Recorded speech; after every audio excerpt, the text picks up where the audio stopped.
Hello and welcome to the Deep Dive Podcast. A very special welcome today to all of you from Revival Waves of Glory Ministries. We're so excited because today we are diving deep into the core concepts from the incredible book Divine Order by Bill Vincent.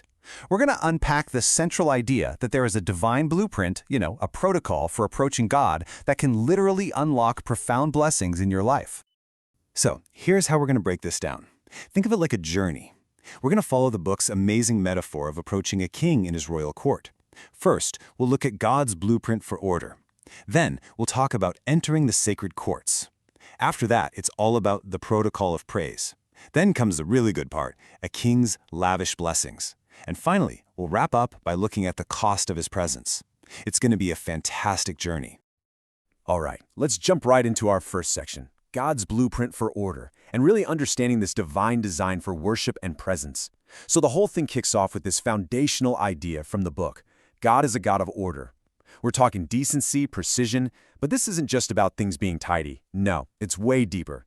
It's about a divine design where everything, and I mean everything, has a specific place, a purpose, and a process. And here's the kicker. This order isn't meant to hold you back. The book argues it's the actual pathway into his presence. Now, this is so insightful. Think about this for a second. The very first command to Moses wasn't about getting to the promised land. It was about creating the right environment. Let my people go so that they may worship me in the wilderness. The book just nails this point. God's priority was creating a sacred atmosphere, not just reaching a destination. Getting away from all the chaos, the noise, the spiritual junk of Egypt, that was step one. It was the non-negotiable prerequisite for having a real encounter with him. It just goes to show, the spiritual environment we create is so much more important than our physical location. And this whole idea of a specific environment, well, it's just perfectly illustrated by the tabernacle. The book points out that the Hebrew word for it, mishkan, literally means dwelling place. And that's exactly what it was. This wasn't some box to try and contain an all-powerful God. Of course not. It was a tangible, physical invitation. It was a way of saying, come dwell with us. It was a focal point where his manifest presence, his tangible, felt glory, could actually be among his people. It made the infinite God accessible in a real, structured, and holy space. And right here is where we see that divine blueprint in action. You see, the layout of the tabernacle, it wasn't just about architecture. It was a spiritual map, a journey into his presence. You'd start in the outer court. This was the place for repentance, for sacrifice, for getting right with God. Once you were prepared, you could move into the holy place, which was all about deeper intimacy and communion.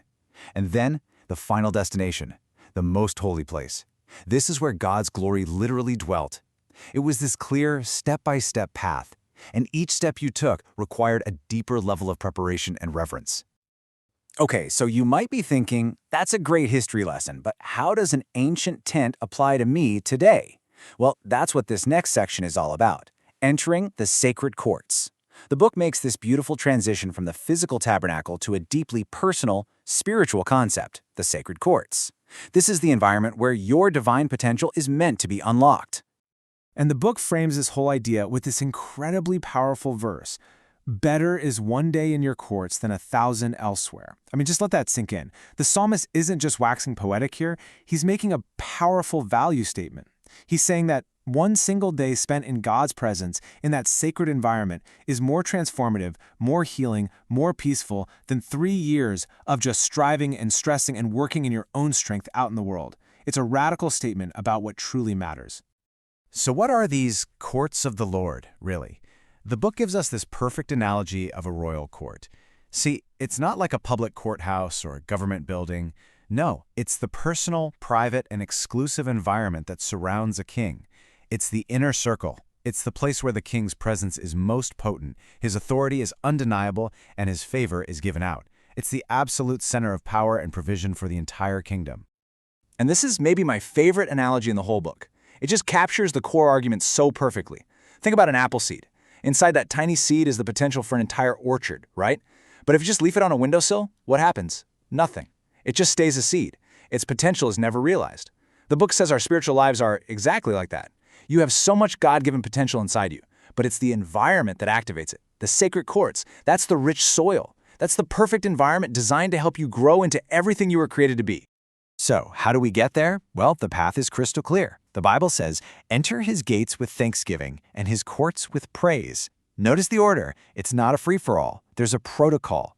You start at the gates, and the password is thanksgiving, just being grateful for everything he's already done. Once you're through the gates, you enter the courts, and the key here is praise, which is all about celebrating who he is. It's this beautiful, deliberate, step-by-step journey inward. Which brings us right to our third section, the protocol of praise. This is the how-to. If the courts are our destination, then praise. Well, praise is the vehicle that gets us there. It's the key that turns in the lock. It's all about learning how to intentionally, actively create an atmosphere that actually invites the king to come and dwell. And the book lays out a really stark choice for us here. It's either complaining or it's praise. Think about Paul and Silas in that prison. Complaining, the book says, literally pushes God's presence away. It creates this toxic, negative atmosphere. But praise does the exact opposite. It attracts his presence.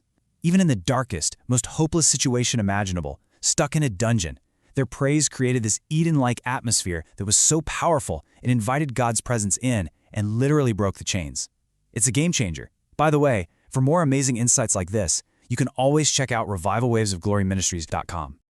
Then the book gets into this really cool concept of perfecting praise, and it connects it to the number 7, which in the Bible is the number of perfection and completion. The best example? The walls of Jericho. I mean, those walls didn't fall because of random shouting, right? No, there was a protocol. They had to march around the city 7 times, and on the 7th day, they let out the shout. It was a complete, perfected, obedient act of praise. And according to the book, following that specific protocol is what unlocked God's supernatural power.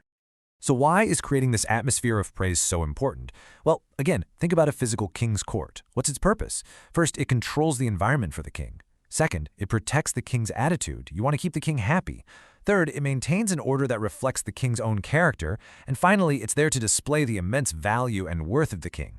But that point about protecting the king's attitude, that's the one I want you to hold on to. Because a joyful king, well, that's a blessing to everyone. And that leads us right into the best part, a king's lavish blessings. So what happens when we follow the protocol?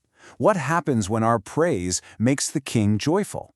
The book says the result is direct and it is wonderful. A pleased king becomes a generous, lavish, giving king. The logic here is just so simple and beautiful. It's relational. When our praise, our worship, our celebration brings joy to the heart of the king, he responds. A joyful king is a blessing to his people. The book puts it so well. When the king is happy, he starts giving things away. It's like a happy father who just can't help but bless his kids. He starts pouring out blessings on the very people who brought him joy. And this requires a huge mindset shift for a lot of us, from scarcity to abundance. The book argues that God is a God of abundance. It points to that amazing story of the woman who poured out an entire bottle of perfume on Jesus' feet, a perfume that was worth a year's salary. The people with a scarcity mindset were freaking out, calling it a waste. But what did Jesus do? He celebrated her lavish, extravagant act of love.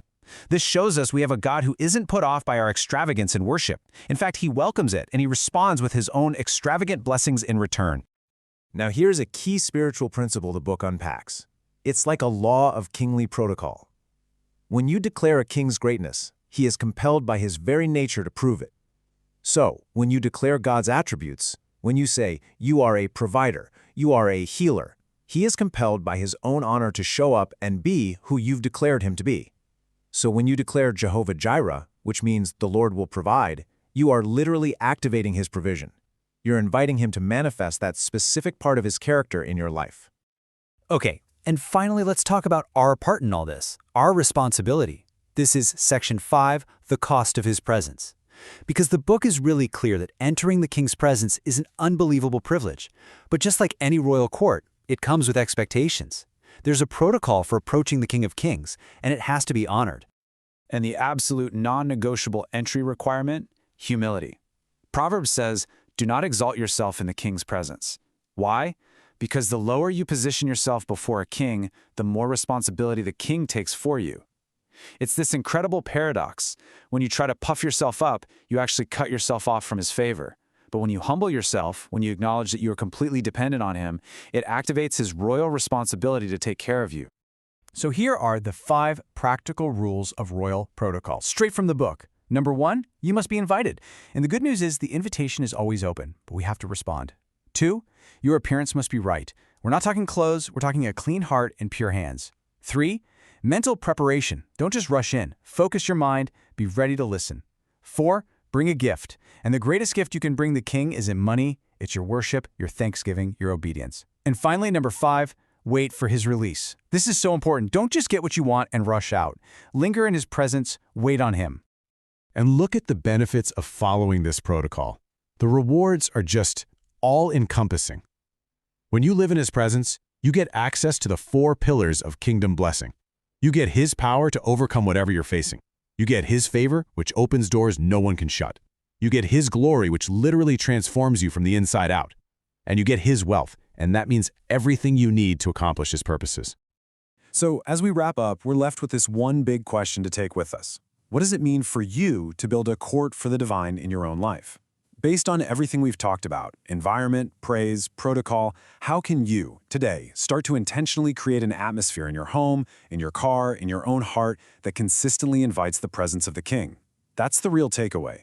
For more on this, please be sure to visit revivalwavesofgloryministries.com. Thank you so much for listening to the Deep Dive Podcast.